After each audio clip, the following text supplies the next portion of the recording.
வணக்கம் மக்களே, நம்ம சேனல்ல தொடர்ந்து ரிவ்யூஸ் தாங்க பார்த்துக்கிட்டு இருக்கோம். அந்த வகையில இப்ப நம்ம எதை பத்தின ரிவ்யூ பார்க்க போறோம் அப்படின்னா, மாயா கதையில மே 2 நாளைக்கு என்ன நடக்க போகுது அப்படிங்கறத பத்தி தாங்க இந்த வீடியோல பார்க்க போறோம். ஸோ மறக்காம இந்த வீடியோக்கு லைக் பண்ணிக்கோங்க. நம்ம சேனலையும் சப்ஸ்கிரைப் பண்ணிட்டு பக்கத்துல உள்ள பெல் ஐக்கானையும் கிளிக் பண்ணி ஆல்னு செட் பண்ணிக்கோங்க. அப்பதாங்க அடுத்தடுத்து வீடியோஸ் போடும் பொழுது தொடர்ச்சியா உங்களுக்கு நோட்டிபிகேஷன் வரும். பார்க்கலாம். தனாவும் கதிரும் கோவில்ல உட்கார்ந்துருக்காங்க. தனா நேரா கதிரை பார்த்து, கதிர், இப்படியெல்லாம் நடக்கும் அப்படின்னு நான் எதிர்பார்க்கல. அப்பா என் ஆசைய நிறைவேற்றி வைக்கிறேன் அப்படின்னு சொன்னாரு. ஆனா கடைசியில அவர் இப்படி சொல்லுவாருன்னு நான் எதிர்பார்க்கல கதிர். அப்ப கதிர் சொல்றாரு, தனா, எங்க நீ மாமா பேச்ச கேட்டு என்னை விட்டு பிரிஞ்சிருவியோ அப்படின்னு நினைச்சேன். ஆனா நீ எனக்காக அந்த வீட்டை விட்டு வந்திருக்க. அதுவும் உங்க அப்பா உன்னை அந்த அளவுக்கு நம்பிக்கையோட வச்சிருந்தாரு. உங்க அப்பாவோட நம்பிக்கையவே உடைச்சிட்டு வந்திருக்கன்னா அந்த அளவுக்கு நீ என் மேல பாசமா இருக்கன்னு புரியுது தனா. தனா, என்னால தானே உனக்கு இவ்வளவு பெரிய பிரச்சனை. என்ன மன்னிச்சிரு தனா. அப்ப தனா நேரா கதிரோட கைய பிடிச்சு, இங்க பாரு கதிர், இது எல்லாமே நான் உன் கூட சேர்ந்து சந்தோஷமா வாழணும் அப்படிங்கிறதுக்காக தான் நான் இவ்வளவு பெரிய சாக்ரிஃபைஸ் பண்ணியிருக்கேன். கதிர் சொல்றாரு, சரி தனா அப்படின்னு. அதே நேரத்துல நம்ம ஜானகியும் மாயாவும் கோயிலுக்கு வராங்க. தனாவும் கதிரும் இருக்கிறத பார்த்துட்டு ஜானகி ஓடி வந்து தனாவை கட்டி பிடிக்கிறாங்க. தனா நேரா அவங்க அம்மாவை பார்த்து, அம்மா, இங்க என்னம்மா பண்றீங்க? அப்பாவுக்கு தெரிஞ்சிச்சுன்னா கண்டிப்பா ரொம்ப கோவப்படுவாரு. அதுக்கு ஜானகி சொல்றாங்க, என்னத நான் இப்படி சொல்றேன்? உனக்கு ஒரு ஆபத்து வரும் பொழுது உன்னை நான் இப்படியே விட்டுட்டு போவேனா? உனக்கு என்ன பிரச்சனை இருந்தாலும் உன் கூடயே இருப்பேன்னு நான் உனக்கு சொல்லியிருக்கேன்னு. அப்ப நம்ம தனா சொல்றாங்க, அம்மா, நம்ம வீட்டுல இவ்வளவு பெரிய பிரச்சனை நடக்கும் அப்படின்னு நான் எதிர்பார்க்கவே இல்லம்மா. மனசு சங்கடமா இருக்கு. அப்பா என்ன சொன்னாரு? என் ஆசையை நிறைவேற்றி வைக்கிறேன்னு சொன்னாரு இல்ல, அப்புறம் ஏமா அவர் இப்படி பேசுறாரு? அப்ப ஜானகி சொல்றாங்க, இங்க பாரதனா, எல்லாமே அந்த பத்மாவும் பார்வதியும் இருக்காங்கல்ல, அவங்க கண்டபடி பேசினதுனாலதான் அவர் முடிவையே மாத்துற மாதிரி ஆகிருச்சு. தானே, நீ கவலைப்படாத, உனக்கு ஒரு நல்ல வீடை எடுத்து தரேன், நீ அங்க தங்கிக்கோ, இந்தா காசு. அப்ப நம்ம தனா சொல்றாங்க, அம்மா, இந்த காசை மட்டும் நான் இப்ப வாங்கினேன்னா நான் கதிர் மேல வச்சிருக்க நம்பிக்கையே இல்லை அப்படிங்கிறது போயிடும். அதனால இந்த காசை நான் வாங்கிக்க மாட்டேன். எனக்கு எவ்வளவு ஆபத்து வந்தாலும் கதிரி என்ன பத்திரமா பாத்துப்பான் அப்படின்னு எனக்கு முழு நம்பிக்கை இருக்கு. அதனால இந்த காசை கொடுக்காதீங்கம்மா. அப்ப ஜானகி நேரா தனாவை பார்த்து, தனா, உன்னை நினைச்சா எனக்கு ரொம்ப பெருமையா இருக்கு. உன்னை இந்த அளவுக்கு நான் நல்லபடியா வளர்த்திருக்கேன் அப்படின்ட்டு ரொம்ப சந்தோஷப்படுறாங்க. அப்ப நம்ம கதிர் சொல்றாரு, இங்க பாருங்க அத்தை, உங்க பொண்ணை நான் பத்திரமா பாத்துக்கிறேன். எந்தவித பிரச்சனையும் இல்லாம நீங்க கவலைப்படாதீங்க அத்தை. இது கேட்டதோட ஜானகியும், இங்க பாரு கதிர், நீ நல்லபடியா பாத்துப்ப அப்படின்னு எனக்கு முழு நம்பிக்கை இருக்கு. அதனாலதான் எந்தவித சந்தேகமும் இல்லாம என் பொண்ண உன் கூட அனுப்பி வச்சிருக்கேன், உன் கூட சேர்ந்து வாழணும் அப்படின்னு இது நாள் வரைக்கும் அவர்கிட்ட போராடி இருக்கேன். அப்ப கதிர் சொல்றாரு, சரித்த, நீங்க கவலைப்படாதீங்க, உங்க பொண்ணை நான் நல்லபடியா பாத்துக்கிறேன் அப்படின்னு. அப்புறமா ஜானகி சொல்றாங்க, சரி, அவரும் ரொம்ப கவலையோட இருக்காரு, நான் வீட்டுக்கு போறேன். அப்ப ஜானகி நேரா தனா பார்த்து, தனா, கவலைப்படாத அப்படின்னு சொல்ல, அப்ப ஜானகி நேரா மாயா கிட்ட, சரி வா மாயா போகலாம். மாயா சொல்றாங்க, பெரியம்மா நீங்க போங்க பெரியம்மா, இவங்க 2 பேருக்கும் ஸ்டே பண்றதுக்கு ஒரு நல்ல இடத்த ரெடி பண்ணி கொடுத்துட்டு அதுக்கப்புறம் நான் வரேன். இது கேட்டதோட ஜானகியும், சரி மாயா, அவங்களுக்கு ஒரு நல்ல இடமா ஏற்பாடு பண்ணி கொடுத்துட்டு வா மாயா அப்படின்னு சொன்னதோட மாயாவும் சரிங்க பெரியம்மா அப்படின்னு சொல்லிட்டு கிளம்புறாங்க. இன்னொரு பக்கம் நம்ம ஜானகி என்ன பண்றாங்கன்னா வீட்டுக்கு போறாங்க. இன்னொரு பக்கம் மாயா நேரா தனாவையும் நம்ம கதிரிகிட்டையும், சரி வாங்க போகலாம் அப்படின்ட்டு ஒவ்வொரு வீடா இருக்கிற இடத்த பாக்குறதுக்கு கிளம்ப போறாங்க. அதே நேரத்துல இந்த மகாலிங்கமும் பசுபதியும் இருக்காங்கல்ல, நேரா ஒவ்வொரு வாடகை வீடா போயிட்டு, இங்க பாருங்க, அந்த ரகுராமோட பொண்ணு தனா இருக்கால்ல, அவ அவ கதிர கூட சேர்ந்து வீட்டை விட்டு வெளியேறிட்டா. ரகுராம் ரொம்ப கோவத்தோட இருக்காரு. இது மாதிரி யாரு வீடு வாடகை கொடுத்தாலும் கண்டிப்பா ரகுராமையோட கோவத்துக்கு ஆளாகணும். அதனால நீங்க யாரும் வீடு கொடுக்காதீங்க. அவங்களும், இங்க பாருங்க, ரகுராம் ஐயாவாலதான் நாங்களே இந்த அளவுக்கு பொழைச்சுக்கிட்டு இருக்கோம். இது மாதிரி ஐயாவுக்கே பிடிக்கல அப்படின்னு அவரே வீட்டை விட்டு துரத்திட்டாருன்னா நாங்க எப்படி அந்த பொண்ணுக்கு வாடகை கொடுப்போம்? இங்க பாருங்கய்யா, நீங்க கவலைப்படாதீங்க, நாங்க அந்த தனாவுக்கு வீடு கொடுக்க மாட்டோம் அப்படின்னு சொல்லிக்கிறாங்க. இன்னொரு பக்கம் பசுபதியும் மகாலிங்கமும் முடிஞ்ச அளவுக்கு இதே மாதிரி எல்லாருக்கிட்டையும் சொல்லிடுறாங்க. சொல்லிட்டு அந்த இடத்துல இருந்து போயிடுறாங்க. அப்புறமா மாயா, தனா, கதிர் 3 பேருமே சேர்ந்து ஒரு வீட்டை பாக்குறாங்க. மாயா சொல்றாங்க, இவர்கிட்டதான் நான் பேசியிருந்தேன், இவருதான் வீடு அவைலபிளா இருக்குன்னு சொன்னாரு அப்படின்னு அவர்கிட்ட போயிட்டு, ஐயா, நீங்க தானே சொன்னீங்க வீடு இருக்குன்னு. அப்ப அவரு நேரா தனாவை பார்த்ததோட, அம்மா, வீடு வாடகைக்கு விட்டுட்டேனேம்மா. மாயா கேக்குறாங்க. ஐயா, என்னய்யா இப்படி பேசுறீங்க? வீடு இருக்குன்னு தானே சொல்லி என்ன கூப்பிட்டீங்க. இப்ப என்ன ஆச்சு? அவரு சொல்றாரு, இங்க பாருமா, வீடு இருக்கு அப்படின்னு தான் சொல்லி கூப்பிட்டேன். அப்புறம் என்ன பண்றது? முக்கியமான ஒரு ஆளு வாடகைக்கு வந்து கேட்டுட்டாங்க, இல்லைன்னு சொல்ல முடியாதுல்ல. அதனால நான் வாடகைக்கு கொடுத்துட்டேன். இது கேட்டதோட மாயா அதிர்ச்சி ஆகுறாங்க. அப்ப தனா சொல்றாங்க, என்ன மாயா இப்படி ஆகிருச்சு? அப்ப மாயா திரும்பி பார்க்க மகாலிங்கமும் பசுபதியும் ஒரு இடத்துல ஒளிஞ்சுக்கிட்டு இருக்கிறத நம்ம மாயா கவனிக்கிறாங்க. அத பார்த்ததோட மாயா நேரா கதிர்கிட்ட, கதிர், இது எல்லாத்துக்கும் காரணம் யாரு அப்படிங்கறது எனக்கு தெரிஞ்சு போச்சு. மாயா சொல்றாங்க, கதிர், இனிமே இந்த ஊர்ல யாருமே நமக்கு வாடகை கொடுக்க மாட்டாங்க. கதிர் கேக்குறாரு, என்ன மாயா இப்படி சொல்ற? மாயா சொல்றாங்க, இல்லையா பின்ன. ஏன்னா அந்த புவனேஸ்வரிக்கு நீங்க 2 பேரும் வீட்டை விட்டு வெளியில வந்த விஷயம் தெரிஞ்சு போச்சு. இந்த ஊர்ல உள்ள எல்லாருக்கிட்டையும் சொல்லி வாடகைக்கு வீடு கொடுக்க கூடாது அப்படின்னு அவ சொல்லிட்டா. அதனால இனிமே இந்த ஊருக்குள்ள யாருமே வாடகை கொடுக்கறதுக்கு வாய்ப்பே கிடையாது. இது கேட்டதோட தனா சொல்றாங்க, அப்புறம் எங்க மாயா நாங்க தங்குறது? மாயா சொல்றாங்க, தனா, அவங்க அந்த அளவுக்கு யோசிச்சா நான் இதை விட அதிகமாவே யோசிப்பேன். நீ கவலைப்படாத தனா, எப்படியும் நான் உனக்கு வீடு ரெடி பண்ணிடுவேன் அப்படின்னு சொல்ல, அப்ப கதிர் சொல்றாரு, உனக்கு தெரியுமா, மணி சித்தப்பாவோட பாட்டியோட வீடு இங்கதானே இருக்கு. அப்ப மாயா சொல்றாங்க, ஆமால, சரி நான் இப்பவே பாட்டிக்கு போன் பண்றேன் அப்படின்னு நேரா சீனோட பாட்டிக்கு போன் பண்றாங்க. அவங்க போன் அட்டன் பண்ணி, சொல்லுமா. மாயா சொல்றாங்க, பாட்டி, இது மாதிரி வீட்டுல ரொம்ப பெரிய பிரச்சனை ஆகிட்டு, நம்ம தனா இருக்கால, அவ கதிரை கூட்டிக்கிட்டு வீட்டை விட்டு வெளியில வந்துட்டா. அவங்க 2 பேரும் தங்குறதுக்கு இடமே இல்ல. நானும் எங்க பார்த்தாலும் கேட்டு பார்த்தேன், ஆனா எங்கேயுமே வீடு கொடுக்க முடியாதுன்னு சொல்லிட்டாங்க. நீங்க கூட சொன்னீங்கல்ல இந்த ஊருக்குள்ள ஒரு வீடு இருக்கு அப்படின்னு. நானும் கதிரும் கூட இங்க இருந்திருந்தோம்ல பெரியப்பா வீட்டை விட்டு அனுப்புனப்ப. அந்த வீடு இப்ப இருக்கா பாட்டி? அப்ப பாட்டி சொல்றாங்க, கண்ணுங்களா, அந்த வீடு இருக்கு கண்ணுங்களா. இங்க பாருங்க, நீங்க கவலைப்படாதீங்க, அந்த வீட்டுக்கு போங்க, நான் சொல்ற இடத்துல சாவி இருக்கும், அங்க தங்கிக்கோங்க. இது கேட்டதோட மாயாவும் ரொம்ப சந்தோஷமா, தேங்க்ஸ் பாட்டி. பாட்டி சொல்றாங்க, இங்க பாருமா மாயா, நீ ஏன் எனக்கு தேங்க்ஸ் சொல்ற? சரி, அந்த சீனுக்கு மேல உள்ள கோவம் போச்சா இல்லையா? மாயா சொல்றாங்க, பாட்டி, அதெல்லாம் நான் கொஞ்சம் கொஞ்சமா சரி பண்ணிடுவோம் பாட்டி, நீங்க கவலைப்படாதீங்க. அப்ப பாட்டி சொல்றாங்க, அவன் தான் ஏன் இப்படி முட்டாளா இருக்கான்னு தெரியலையே அப்படின்னு. அப்புறமா மாயா சொல்றாங்க, சரி பாட்டி, தேங்க்ஸ் பாட்டி வீடு இருக்குன்னு சொன்னதுக்கு, நாங்க போறோம் அப்படின்னு சொல்லிட்டு போனை கட் பண்ணிட்டு கதிர்கிட்ட, கதிர், அன்னைக்கு திருவிழாவுக்கு பாட்டி ஊருக்கு போனோம்ல, அவங்களோட வீடு இங்கதான் இருக்கான், நீயும் தனாவும் அங்க ஸ்டே பண்ணலாம் வாங்க அப்படின்னு சொல்லிட்டு நேரா கூட்டிட்டு போறாங்க. நேரா அந்த வீட்டுக்கு போனதோட இன்னொரு பக்கம் பசுபதியும் மகாலிங்கமும் இதை பார்த்துட்டு ஷாக் ஆகுறாங்க.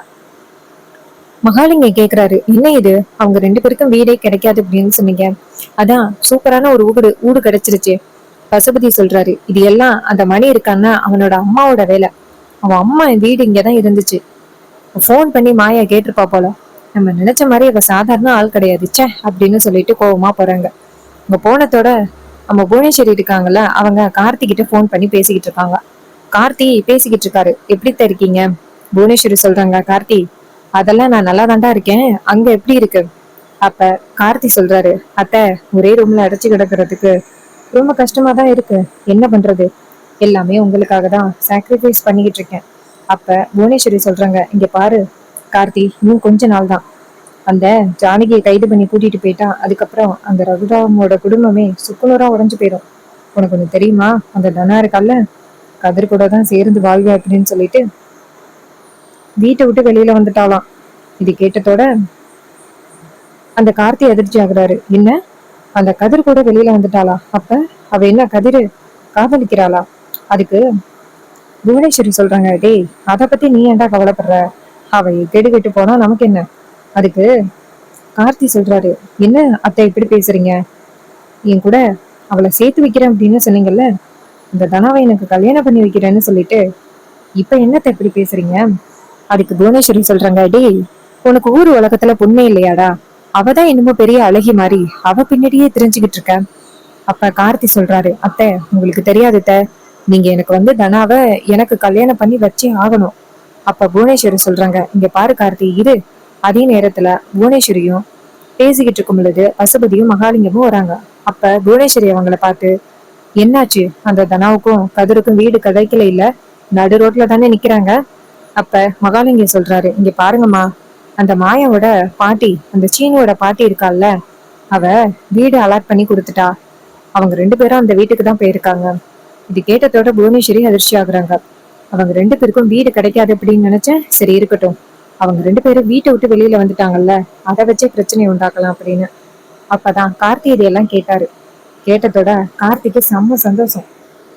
அப்ப தனா அந்த கூண்டை விட்டு வெளியில வந்துட்டாளா, அப்ப சுலபமா அவளை நம்ம அடையலாமே அப்படின்னு நினைக்கிறாங்க. அப்புறமா கார்த்தி போனை கட் பண்ணியாரு. புவனேஸ்வரி போன்ல ஹலோ கார்த்தி அப்படின்னு கேட்க, கார்த்தி எப்பயோ போனை கட் பண்ணிட்டாரு.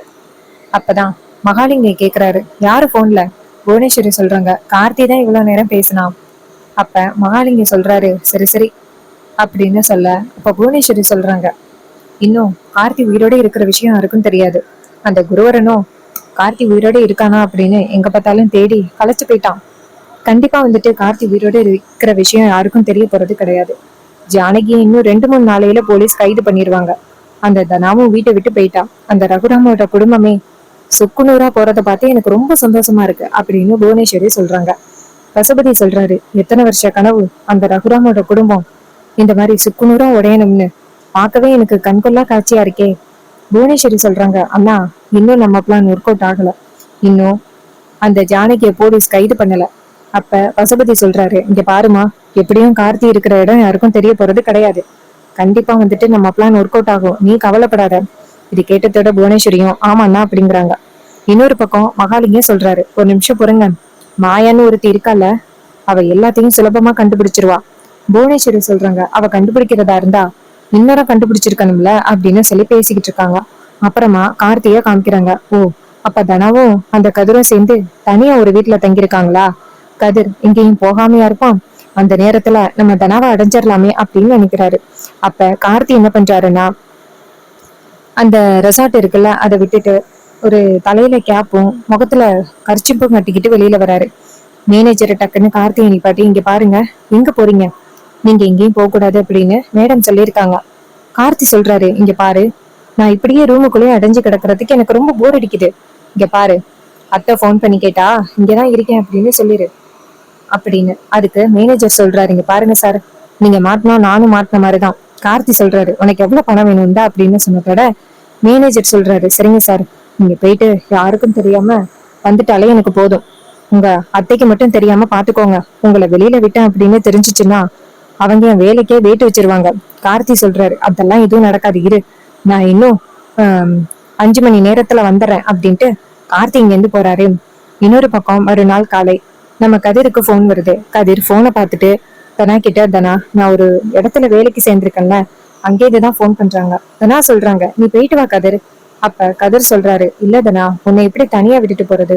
இத்தனை நாளும் நீ வீட்டுல இருந்த, அதனால உன்னை தனியா விட்டுட்டு போனேன். இப்ப இங்க இருக்க உன்னை எப்படித்தான் நான் வெளியில விட்டுட்டு போறது?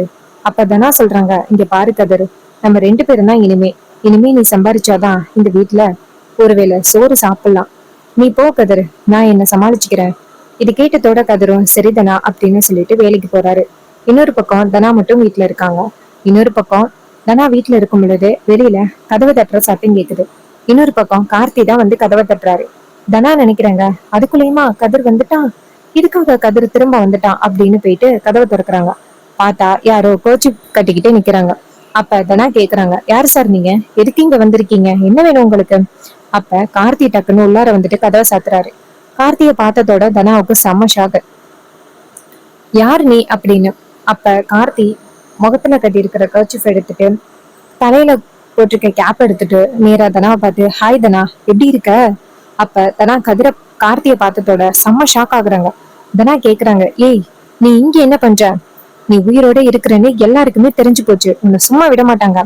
அப்ப கார்த்தி சொல்றாரு, நான் உயிரோட இருக்கேன் அப்படின்னு அந்த மாயாவுக்கு மட்டும்தானே தெரிஞ்சிருக்கு, ஆனா வேற யாருக்கும் தெரியல இல்ல.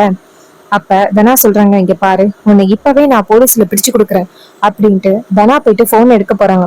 அப்ப நம்ம கார்த்தி டக்குன்னு தனாவோட போனை எடுத்துடுறாரு. இன்னொரு பக்கம் நம்ம கதிருக்கு ஏதோ தனாவுக்கு ஆபத்து மாதிரி மனசுல தோணுது.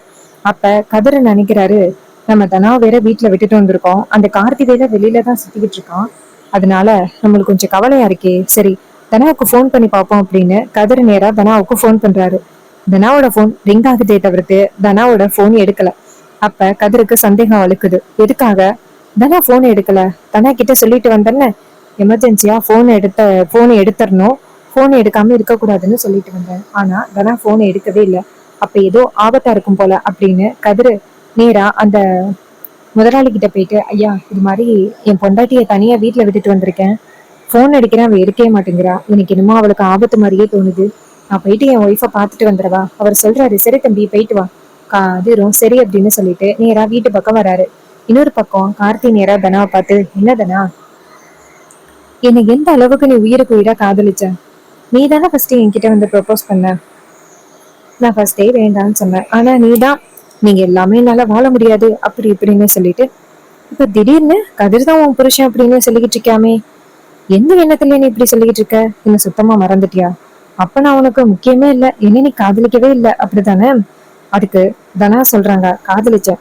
உங்களை நான் காதலிக்காம இல்ல, காதலிச்சேன், உசுருக்கு உசுரா காதலிச்சேன். ஆனா நீங்க எப்ப ஒரு கெட்டவரு, நீங்க ஒரு தப்பான நோக்கத்தினாதான் என் கூட பழகுனீங்க அப்படின்னு இப்ப தெரிஞ்சுச்சோ, அப்பவே நான் உங்களை தலைமுழுகிட்டேன். என் வாழ்க்கையில உங்க முகத்திலேயே முழிக்க கூடாது அப்படின்னு நான் இருக்கேன். இது கேட்டதோட கார்த்தி சிரிக்கிறாரு. என்னத நான் இப்படி பேசுற? எந்த அளவுக்கு என்ன முக்கியம் அப்படின்னு சொன்னேன், இப்ப திடீர்னு இப்படி பேசுற? அப்பதானே சொல்றாங்க, இங்க பாருங்க, எனக்கு உங்களை சுத்தமா பிடிக்கவே இல்லை. தயவு செஞ்சு இந்த இடத்த விட்டு போயிருங்க, இல்ல நான் போலீஸ கூப்பிடுவேன். அப்ப கார்த்தி சொல்றாரு, முடிஞ்சா கூப்பிடு பாப்போம் அப்படின்ட்டு தனாவை நெருங்கி வராரு. தனா வந்துட்டு ரொம்ப அதிர்ச்சி ஆகுறாங்க. அப்ப கார்த்தி சொல்றாரு, இங்க பாரு, உன்னை அடையணும்னு எத்தனை வருஷமா ஆசைப்பட்டேன், இப்பதான் அதுக்கான நேரம் வந்திருக்கு அப்படின்னு சொல்லிட்டு தனாவை நெருங்குறாரு. இன்னொரு பக்கம் கதிர் வந்துட்டு வீட்டு கதவை தட்டுறாரு. அப்பதான் நம்ம தனா வந்துட்டு, கதிர் என்ன காப்பாத்து அப்படின்னு கத்துறாங்க. அப்ப கார்த்தி நேரா தனாவை பார்த்து, என்ன அவன் வந்துட்டானா? வரட்டும், அவனா நானான்னு பாத்துறேன் அப்படின்னு போயிட்டு கதவை திறக்கிறாங்க. பார்த்தா கதிர் வந்து நிக்கிறாரு. கார்த்தி நேரா கதிரை பார்த்து, நான் தான் தனா கூட தனியா இருக்கேன்னு தெரியுதுல்ல, எதுக்குடா வந்து கதவை தட்டுற? கதிர் செம்ம டென்ஷன் ஆகி கார்த்தியை ஓங்கி அறையிறாரு. எவ்வளவு தைரியம் இருந்தா இங்க வருவ? நீ உயிரோட இருக்கிற விஷயம் யாருக்குமே தெரியல, ஆனா இப்ப தெரிஞ்சு போயிரும் பாரு அப்படின்ட்டு கதிர் வந்துட்டு கார்த்தியா அடிக்கிறாரு. இன்னொரு பக்கம் கார்த்தி வந்துட்டு கதிர்கிட்ட, இங்க பாரு, நான் உன்னை சும்மா விட மாட்டேன்டா அப்படின்னு கார்த்தியும் சண்டை போடுறாரு. அப்ப நம்ம தனா என்ன பண்றாங்கன்னா, நேரா குருவரனுக்கு போன் பண்ணிடுறாங்க. குருவரன் போனை பார்த்துட்டு, என்னது தனா போன் பண்ற அப்படின்னு போன் அட்டன் பண்ணி, சொல்லு தனா. தனா சொல்றாங்க, சார் இந்த கார்த்தி இருக்கான்னு நாங்க இருக்கிற இடத்துக்கு தேடி வந்துட்டான். அவன் இப்ப எங்க கையில தான் இருக்கான், வாங்க சார் அப்படின்னு சொன்னதோட குருவரன் வேகமா வராரு. இன்னொரு பக்கம் நம்ம கதிர் வந்துட்டு கார்த்திய செம்மையா அடிக்கிறாரு. கார்த்தி வந்துட்டு இந்த இடத்துல இருந்து தப்பிச்சு போறதுக்காக பாக்குறாரு. ஆனா போலீஸ்ல சொன்ன விஷயம் தெரிஞ்சு. இன்னொரு பக்கம் மேனேஜர் நினைக்கிறாரு, இந்த கார்த்தி போனவரை இன்னும் காணுமே, நம்ம மேடத்துக்கிட்ட சொல்லிடலாம், அவரு அப்புறம் நம்மளதான் பேசுவாங்க அப்படின்ட்டு நேரா புவனேஸ்வரிக்கு போன் பண்ணி, மேடம் உங்க மருமகன் கார்த்தி ஏதோ கொஞ்ச நேரம் வெளியில போயிட்டு வரேன் அப்படின்னு சொல்லிட்டு போனாரு. போனதுல இருந்து இன்னும் காணோம். 5 மணி நேரத்துக்கு வந்துடுறேன் அப்படின்னு சொன்னாரு. ஆனா இன்னும் காணோம். அவருக்கு எதுவும் ஆபத்தா இருக்குமோன்னு பயமா இருக்கு மேடம். இது கேட்டதோட புவனேஸ்வரி ரொம்ப அதிர்ச்சி ஆகுறாங்க. டே முட்டாள், உன்னை யாருடா அவனை வெளியில அனுப்ப சொன்னது அப்படின்னு சொல்லி பேசுறாங்க. சோ இந்த எபிசோடு உங்களுக்கு பிடிச்சிருந்துச்சு அப்படின்னா இந்த வீடியோக்கு மறக்காம லைக் பண்ணிக்கோங்க. நம்ம சேனலையும் சப்ஸ்கிரைப் பண்ணிட்டு பக்கத்துல உள்ள பெல் ஐகானையும் கிளிக் பண்ணி ஆல்னு செட் பண்ணிக்கோங்க. அப்பதாங்க அடுத்த வீடியோஸ் போடும் பொழுது தொடர்ச்சியா உங்களுக்கு நோட்டிபிகேஷன் வரும், பார்க்கலாம்.